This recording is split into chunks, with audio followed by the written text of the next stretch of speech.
Hello everybody, it's Stephanie. It's Sunday, December 4th. My God, where did this year go? It went just like that. Christmas is upon us. Every store that you guys go shop at, it's nothing but jingle bells. All right? And crazy Christmas music that you probably can't wait for it to end. I know that I can't wait for it to end. So anyways, I'm gonna have a super quiet Christmas. But I have a hunch that my neighbors are probably gonna ask me to go and spend some time with them. Yesterday when I came home from work, they had dropped off a large poinsettia at my doorstep. Right here. This thing is huge, guys. I was so surprised because usually the community where I live, they drop off Christmas stuff or New Year's stuff or Veterans Day things by my doorstep. But this is the first time in about 11 years that I've been living here that someone has left a poinsettia. My neighbors next door did that, and today I thanked them. So anyways, before I continue, I want to say thank you to all my subscribers and to those people just visiting my channel for the first time. If you guys find something that's exciting, please hit the subscribe key, give me a thumbs up, and share. I really appreciate it.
So today's topic is going to be of a strange nature. It's something that I have been witnessing practically all of my life, and it's something that I did when I was very young. But in the past few years, I've decided not to do so much of it. And what's that thing that people do that I've done in the past as well, that I don't want to do as much? As human beings, we like staring at other people. Not everybody, but a good majority of people. It's just human nature. So the reason I decided to talk about this is because when you're a transgender woman, thoughts creep up on you and you ask yourself, are they staring because I'm a trans woman? Or is it something that they always do? Well, I've caught myself staring at certain people, but I'm trying to make it a habit not to stare. To me, if you're staring at someone without saying hello, it's just rude. It's just rude. So I've decided that if I see someone that's making me do a double take or stare, I'm not going to just stare at them. I'm just going to say hi to them. So I don't make them feel like that they're out of place, or maybe they may feel like they don't fit in, or maybe they think they got a booger in their nose, or something is offset. I don't want to give people that idea that maybe something is wrong with them. So I'm not going to stare at people. The other reason why I'm not going to stare at certain people is because we're just people, okay?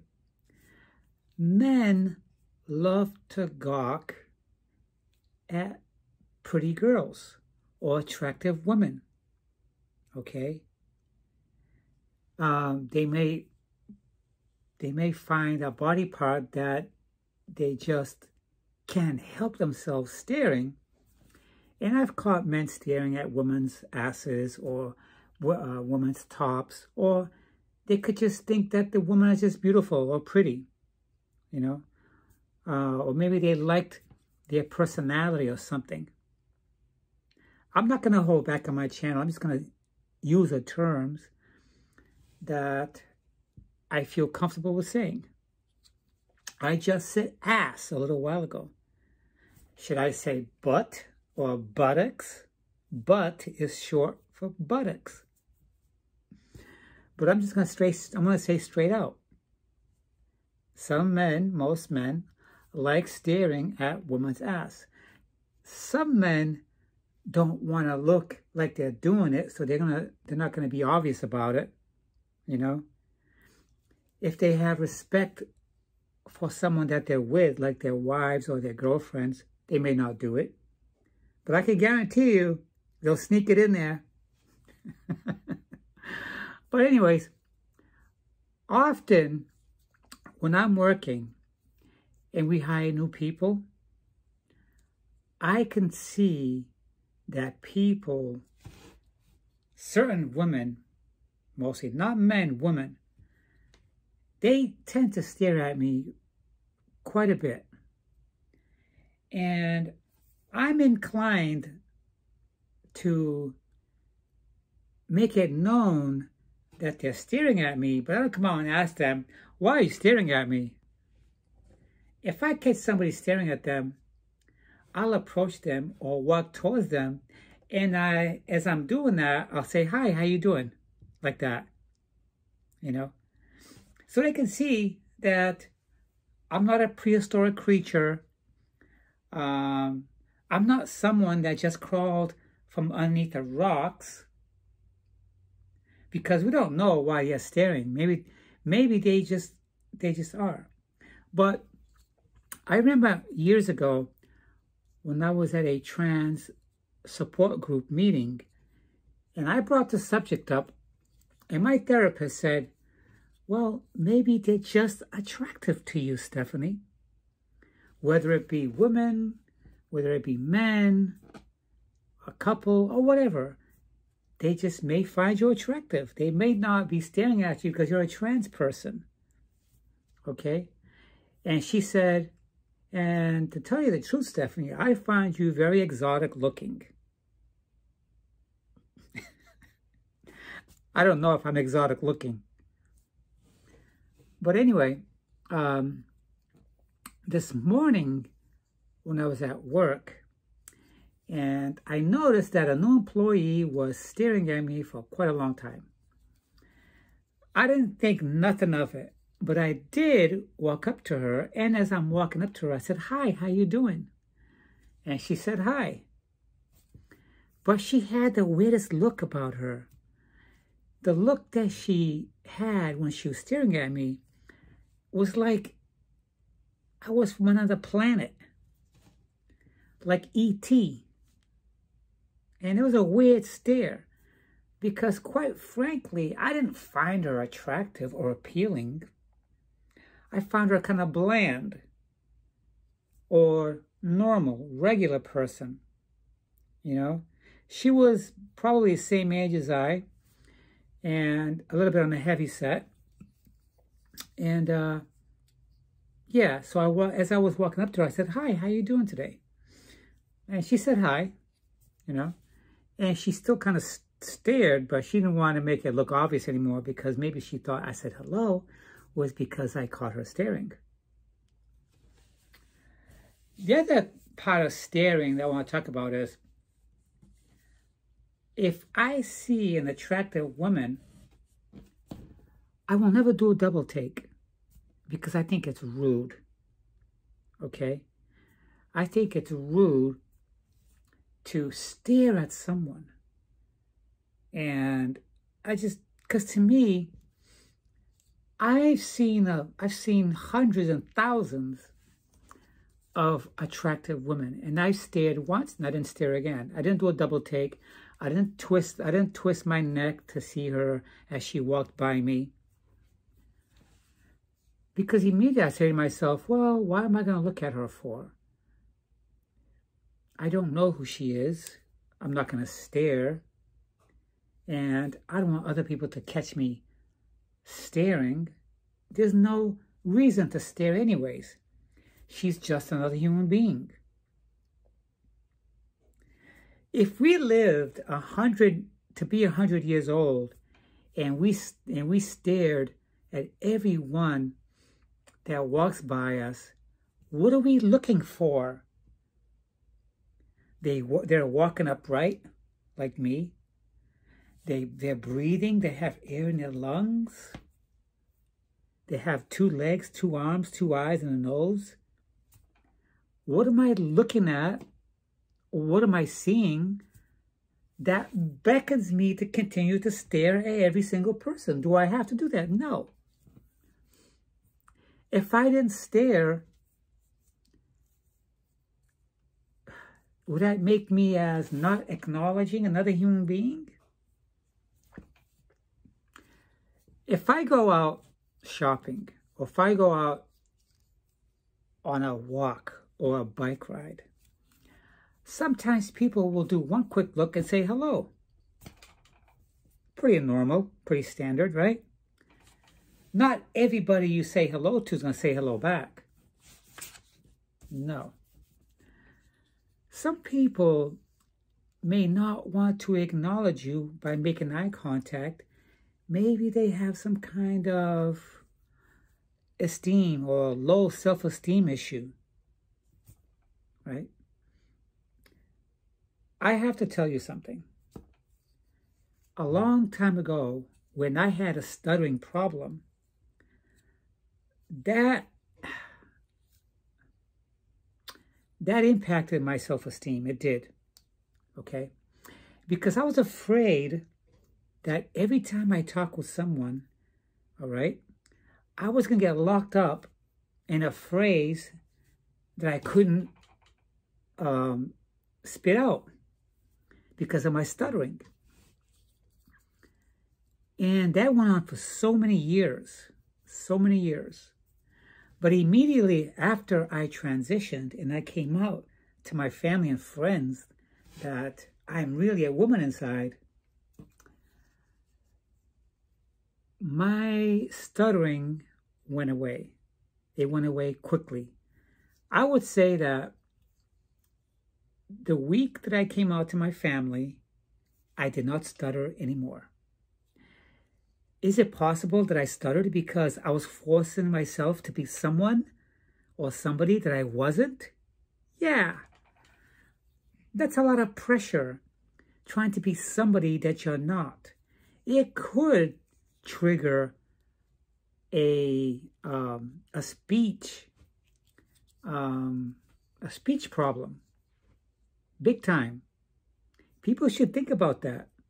They should think about people that stutter are forced to being someone that they're not by society.